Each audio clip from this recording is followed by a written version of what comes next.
everybody, and welcome to A Witch's Guide to Testing. I'm Anna, and this is Christina, and we both work as software developers and IT consultants for Codecentric in Germany. But being the industrious witches that we are, we also have a side hustle. We own a web shop for magical goods. You can get anything on there, ranging from potions to ingredients to brooms and wands and whatever else your magical heart could desire. And in the beginning, everything was fine. Customers were happy, we were getting positive reviews, business was growing. But a few weeks ago, after a new release, things changed. Customers started to complain. They weren't getting what they ordered. Performance was slow and things just were off. So we started to investigate. And being witches and developers, we of course performed a debugging ritual.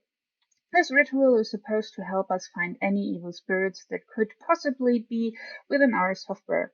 And for this ritual, we needed the debugging sanctum in our IDE. We needed 5 candles matching our chosen color theme, half a jar of patience, a big pinch of hope, and a lot of time. And after we finished this long and exhausting ritual, we realized our shop is haunted. Ghosts have infested our shop software.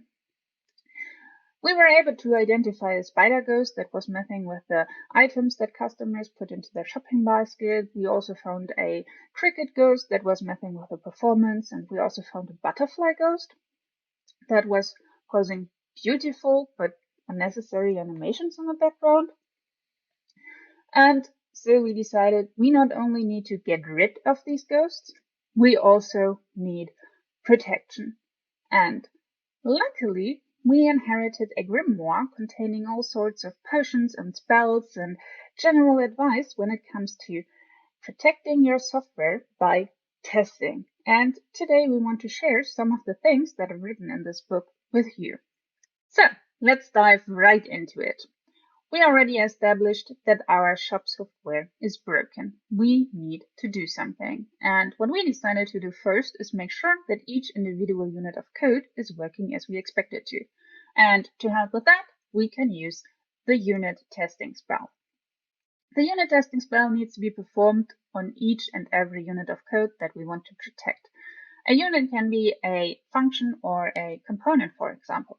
So let's start with the unit right in the middle where we already know a ghost is present. The unit testing spell helps us identify ghosts a lot more quickly compared to the debugging ritual, so that we can get rid of it immediately without the customer ever knowing it was there. That's a protective layer around our unit that makes it a lot harder for new ghosts to settle down within that unit. As already said, we need to perform it on every unit that we want to protect. To perform the spell, you need a testing framework. That can be something like Jest or Jasmine or Mocha. Testing frameworks are usually very powerful and dictate the structure of your tests. You also need assertions. Assertions are used to make sure that the unit of code you are testing returns what you expect it to return. You might also need mocks. Mocks are used to simulate other parts of the code so that you can really focus on testing the unit that you want to test. Assertions and mocks are usually already included in the testing frameworks, but there are also standalone frameworks should you prefer that.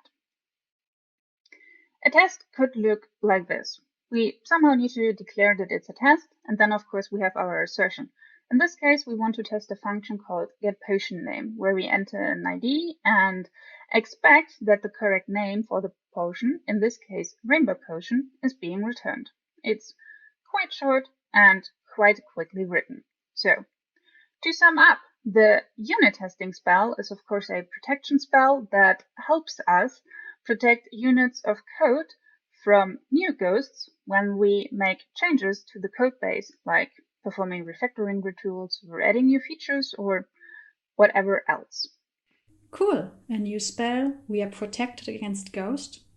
That sounds amazing, right? So, we are finished to protecting our application. But are we really finished? Sadly not. We have still missed one of the ghosts with our test in our application. This ghost is actually a really funny one. He's living inside of our shopping cart.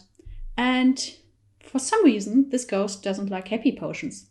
Every time a customer is selecting a happy potion, we get this result. We get no amount or 0 amount and not a bottle size. It's always taken away. We're just seeing the price and the name of the potion. That's bad. So our application is still broken. What are we going to do against this? Sadly, we need to do the debugging ritual again and try to figure out what our problem is. So we started with the debugging ritual and taking at first a look where we are adding the article to the shopping cart. And actually that's happening on our article detail page, for example, from the happy potion, the detail page. There's a small button where you can click on it and the article is going to be added to our shopping cart. And the shopping cart actually does some kind of backend call behind there to ensure that our shopping cart is saved and up to date. And then during the debugging, we saw, it's somewhere in between the article detail and the shopping cart. There's a bug inside that triggers that the happy potion has never an amount and never a price and never a bottle size. That's bad, right? But why didn't our unit test cover this kind of error? I mean, we have tested the article detail and the shopping cart, and both were green and said, yeah, I'm fine. Yeah, that's the problem, because we tested them in isolation. We had tested the article detail by itself and the shopping cart by itself, but never in combination, because that's something unit testing doesn't do for us. So, is there maybe something which is doing exactly that for us? Something which is testing the communication between components and not the component completely in isolation. And yes, there is a spell for that. It's called integration testing. Great, we have a spell, but how does it work? At first, we need to find which communication we want to test. And we are still staying inside of our frontal module. We just want to test that the article detail is working with the shopping cart. So that's what we test, and that's what Anna tests. And everything else, for example, our backend there, we do not want to test that. So we're going to mark it and say, we know what's happening. We don't want to test this. Okay, so we have defined what we want to test. But like always with test, we need to define what the input is. For example, that the customer has triggered by clicking on the Add to Cart button, our process, and what, based on this, their output is, which we expect. And this is that we want to test if really the right call is going to the backend, a call which contains our article which we have selected. So now we have to find everything what we need for our integration test. Great. And how I'm going to do this in real life. Let's take a look. We could use frameworks like Jestman, Test Runner like Muncher, Karma or Jest, actually the same as you have already seen at the unit testing spell. That sounds easy, right? So let's do it. We're going to take now the Jest as an example, and we need to define something what we want to test. And that's in our case the article detail. The article detail somehow in behind is doing something with the shopping cart, and somehow this is going to the backend. But we don't care at the moment how this is happening. We just want to know our input, and that's that we want to click on the Add to Cart button, and then what we are going to have as output. And this is, in our case, that we get a backend call which contains our article. Great, right? But there's a backend inside. Haven't we said we're going to mock everything away, which is not relevant for our test? Yeah, I forgot that. There is it. You should add it and mock it. And we are done. We have made an integration test spell. Amazing, right? So we know how to do that, and we know that it will test for us the communication between multiple components to ensure that they are really behaving like they should. Hey, we are finished, right?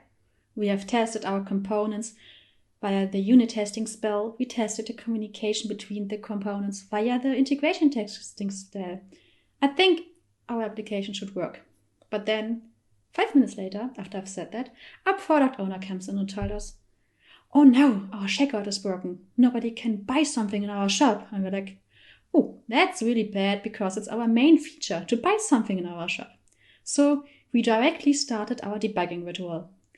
And we were debugging through the complete application and notice, It's not in one service. It's a combination of multiple services which are not interacting well together. So we had a little ghost which was jumping somewhere in between and destroying our checkout process. That's really bad, right? And we have learned that the unit test spell is just testing something under isolation, so sure, didn't cover that. Why didn't cover our integration test spell that? I mean, it's there for communication in between components. Yeah, it's there for communication in between components, but not between services or apps. It's just intent for example, the front end or in the API gateway, and not that the front end is communicating in the right way with the API gateway. Okay, so is there maybe something which can test that? And yes, there is. It's called end-to-end testing. Okay, what does this spell do? If we take a deeper look, like always, we need to define at first what we want to test.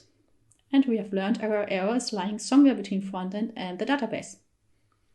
So we really want to test this. That's much, right? And what we actually want to test is when the user is clicking on the checkout button, we want to check if in our application, in our system, the checkout process is triggered correctly in all services. And when this is okay, we actually expected that the user is navigated to our checkout page. Okay, that sounds fine, but we are seeing there the API gateway, the shopping cart, and the service and the database. Does that mean that I need to set up my complete infrastructure and create test data for that? Exactly. That's really what you need to do. You need to set up a test environment for that. And when you have something like this and have a set up test environment, we could test some cases. And how we are going to do that? By using some kind of test framework like Puppeteer or, for example, Cypress. Okay, let's take a deeper look at Cypress. As I already said, we need some kind of testing environment where we could connect with our framework against. So there is our test framework. On this test environment, I will go and check if everything is all right in my shopping cart. So I'm going to open on my test environment my shopping cart and take a look what is actually displayed there. If my loaf portions are inside, which I've ordered, yeah. Is there the right amount of money which I have to pay? Yes, seems to be. And then I'm going to click on checkout and hopefully everything is working. Yeah, that's how the end-to-end testing spell is working. What's really nice, some of these framework brings you an overview or interface like this where you can actually see what the tester is doing. So we're going to navigate on page, opening your shopping cart. I'm going to see our shopping cart and clicking on the checkout button. And done. That's a really nice spell, right? I mean, you could test that the user's interaction, at least for some parts, are working in the correct way with our complete system in behind. But that's also the disadvantage of this spell. It's really expensive because we need a really running system behind where we can test on. So mostly you should do this kind of spell for your most important feature, for our happy path, in our case, for checkout. Okay, cool. We've heard about 3 fancy spells, but now what? Why should we even use them? Why should we write tests? Wouldn't it be much better to just expel the existing ghosts when the user finds them and move on to adding new features, grow our business that way? Well, have you ever considered the cost of not writing tests? It's a lot more likely that the user gets to see ghosts and maybe they get scared and don't want to use your software anymore. Or if we have a ghost that even causes the user to not be able to check out, not be able to really use our software, we lose a lot of money as well. Besides, the debugging ritual is really long and exhaustive, and I could really live without having to do that every other day. So tests add a really nice safety net to our codebase. Whenever I have to make changes, especially to a codebase I'm not familiar with, and there are not a lot of tests there, I always get an uneasy feeling in my stomach, because how can I be sure that after I've implemented my changes, the rest of the code still works as it's supposed to? I just can't know. So tests give me confidence, because I can rerun the tests and be sure that the software still works as it's supposed to do. Maybe I get even that confident that I just push to prod on a Friday afternoon just before leaving for the weekend. Maybe not. But how many of these spells should we even perform? And one answer to this question is the testing pyramid. At the very base of the testing pyramid is the unit testing spell. The unit test is usually easy and cheap to write and quickly runs, so you might want to have a lot of these. Above that is the integration testing spell. They are already a little bit more complex to perform and take a little bit more time, so you might want to have not as many of them as you have unit tests. At the very top is the end-to-end test spell, because they are usually a lot harder to write and take longer to run and thus are more costly.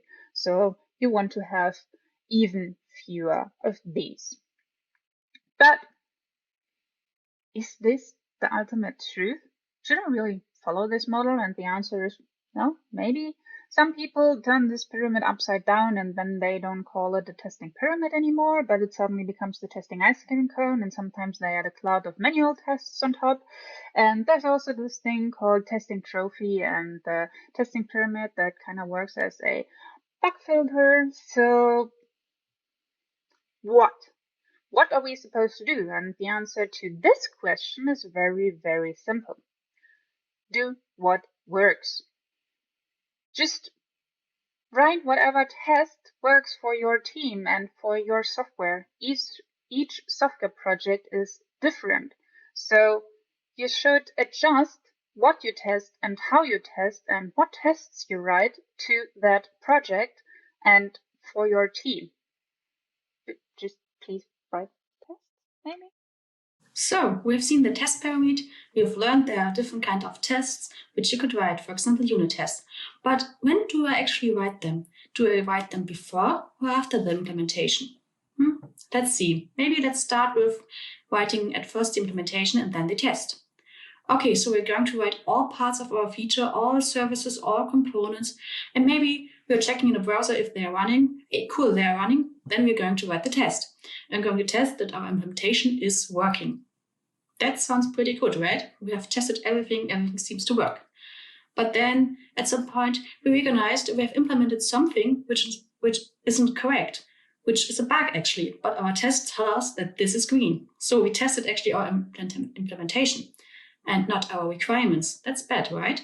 So maybe test after the implementation. You can do that, but maybe there's some kind of other way which I can avoid actually this kind of problem. And yes, there is. You could write your test at the start and then implement it, your feature. Okay, but how could I do that? And most people thinking about test first, about test-driven development. So, okay, what is test-driven development? Test-driven development actually describes the following working process. At first, we actually need a feature to implement. So we have our feature. But you could imagine that writing a complete test for a big feature is complicated. Yeah, it is. So we don't do that. We are just taking a small part. We are thinking about our feature, thinking what we could implement.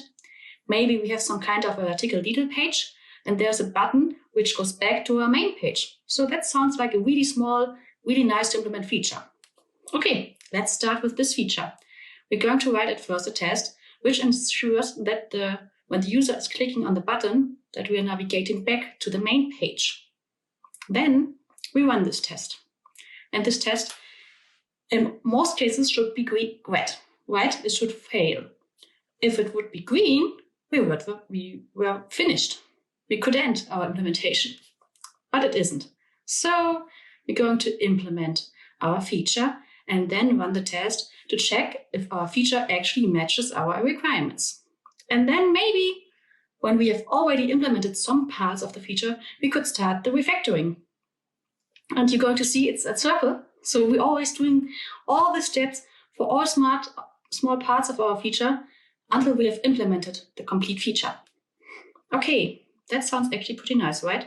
We have tested our requirements and not our implementation, because at the point where we're writing our test, there isn't any implementation, so we can test it. Are there some other advantages when you write your test first? And yes, you've already seen we're doing our implementation in small steps. On the start, we just need to think about what the feature is, not how it should already be implemented. So we could start with a small implementation, testing, and then going the complete circle and just thinking about a small part, which is pretty easy to test.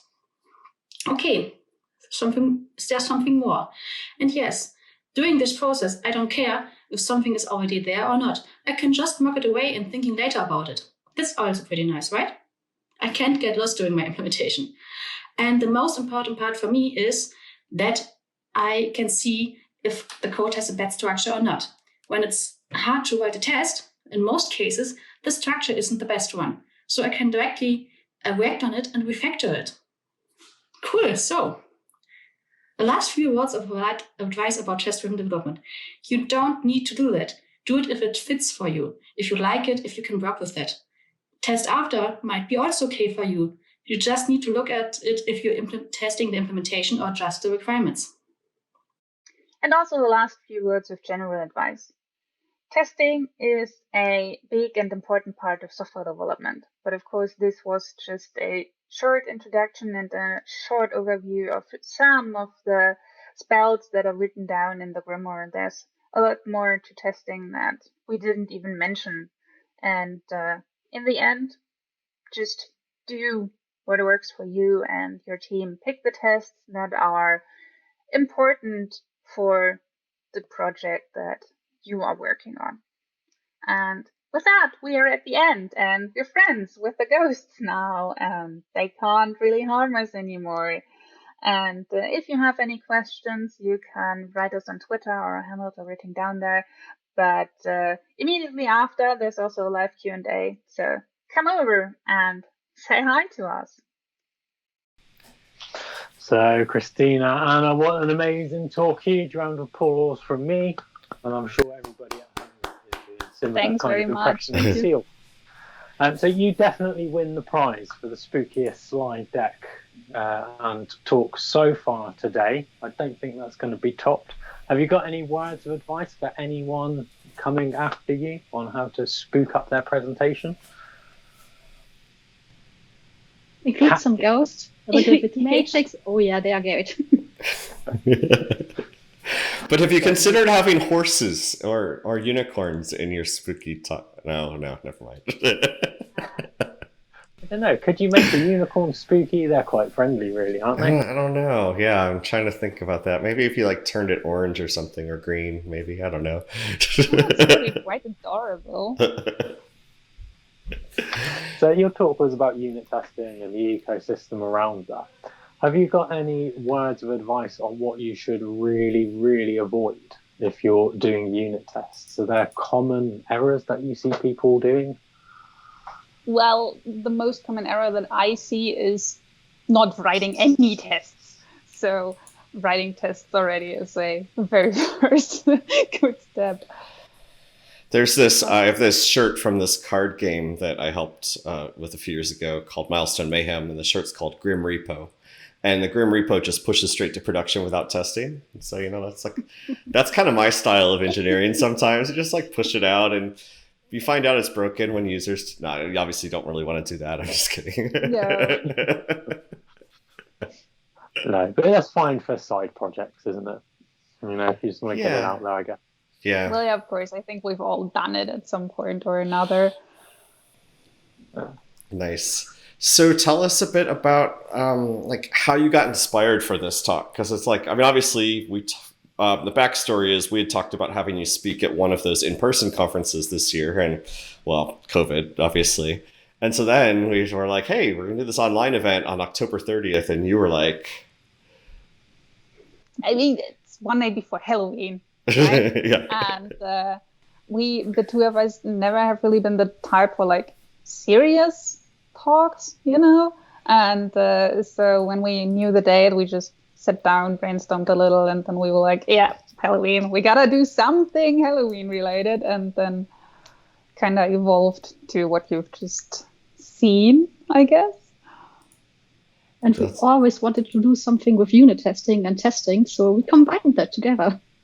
That is like the ultimate mashup, which is, I think, one thing you've probably gathered from HalfStack is it's often like about people's side projects or hobbies or passions kind of mixed with their work to remind us like, hey, we're engineers, but we're engineers because we want to like do fun things with it also. We don't want to just like write another CRUD app every day and just do that. Like that's important stuff, but like we have all these powerful tools to create really amazing things.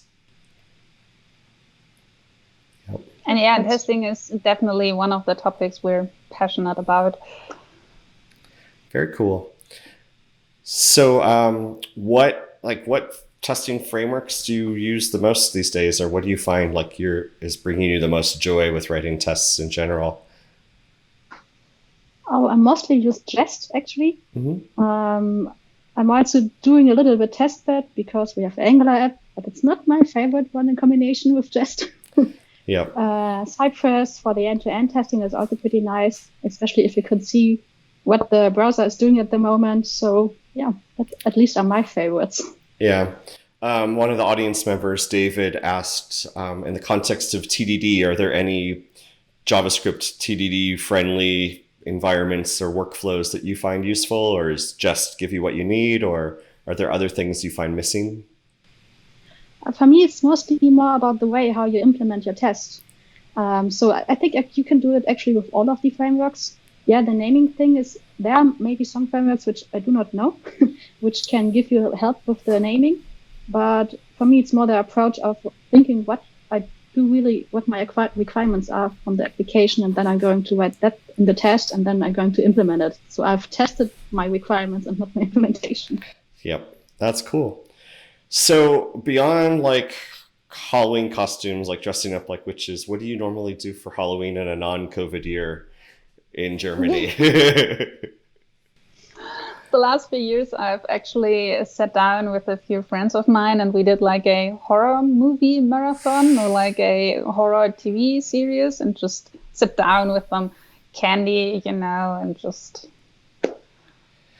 that's really watched horror. That's stuff. intense. Like I really get into movies, so for me horror movies are like the one genre I can't let go. So like if I watch a horror movie, it messes me up for like a week or two, which is, I'm always impressed that people Halloween is like the only night in the year where I do horror movies, because otherwise it's just no thanks, I'm fine. Nice. Good. I feel like we should recommend some films for you to watch so you both get creeped out. Christina, any recommendations? I do not know any horror movies. It's not my job for that. It's just like there's Casper and there's there's The Nightmare Before Christmas and The Nightmare Before Christmas, a Halloween movie or a Christmas movie? Yes. When do you watch it? You watch it at Halloween and Christmas because it's so good. Yeah, that's maximizing like revenue, right? You release it at Halloween and then you re-release it at Christmas and you get like 2 waves of people to watch it. Clever. I mean, my girlfriend, it's just a Friday night movie, but that's a different conversation. So I'm guessing when is the next HalfStack, Dylan? I'm thinking, what's the theme for the next talk? The next online one will be May-ish, I think, springtime. The next in-person one, well, your guess is as good as mine at this point. I mean, we're still hoping for Nuki in July, but I think that's probably July of some year it will happen. We just don't know if it'll be next year or the year after or when, unfortunately. But I mean, it's definitely kind of interesting trying to plan things right now. But we'll get back to that at some point, I assume. A spring theme talk. I'm intrigued to see what you two come up with for that in May. No pressure. Like, this is called conference-driven development. So actually, last year, the expectations are high. Yeah. No, last year in July, Joe Franchetti, our other interviewer, she's getting ready for her talk right now. So she was giving a talk about like her wedding dress that she makes that has LED controlled, and someone was like, "What are you working on next?" And she's like, "Well, I was thinking of working on a Christmas jumper." And so I go up to her after the talk. I'm like, "So Joe," and I know Joe. So I'm like, "Do you think you might want to do the Christmas jumper at HalfStack this November?" And she's like, "Oh, okay, sure." And then like she's just scrambling. I mean, she did an amazing, phenomenal job. She has this jumper that like it listens to which Christmas song's playing and changes the LED display from like Santa to a tree to like all these other things. But it was totally like this pressure of like, hey, you're at a conference, you do this cool thing. Like, what else do you want to do? And then just like, so be careful what you commit to, you know, but well, we're happy to have you back, of course. I wasn't trying to put pressure on you two to give a talk. Well, that's usually my job. I'm completely kidding. Away. I'm I sure know. we could come up with something. Jeez. Yeah, actually, that's kind of what happened with this HalfStack. Originally, it was going to be in August, and you and a bunch of other people were like, August is like holiday time. I'm like, oh, holidays are a thing this year? Okay, we'll push it back to Halloween. Yeah, there were still hopes for like maybe Dreams. going somewhere to the Northern Sea or something. Mm-hmm. Yeah, it's been an interesting year for sure. Cool.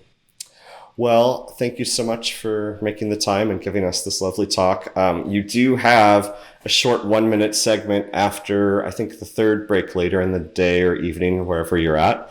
And it is also related to something in the testing, debugging realm. And that's about where I'll end the hints, but you should stay tuned for that. It's quite funny. And thanks for bringing your creativity to HalfStack, and we'll see you soon. Thanks for having us. It was a blast. Thank you. Do you know this problem too?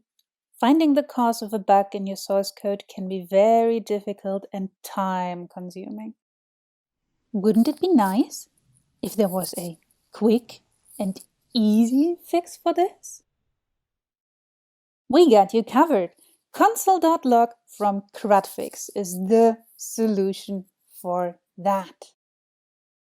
With only one console log, you can remove your errors immediately.